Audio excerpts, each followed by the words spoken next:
Let's make my mom's French caramelized chicken in a vegan way.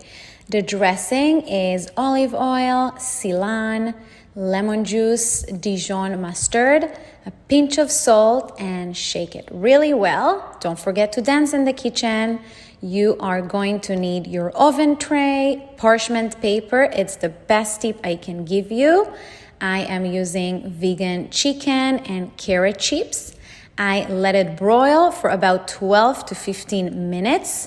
Then I add this delicious dressing to caramelize them, return to the oven for a few more minutes, and look at this caramelized carrots, chicken. I added some spinach, cabbage, scallions on top, of course, spicy tahini, hemp seeds. It's spicy, sweet, crunchy, yum.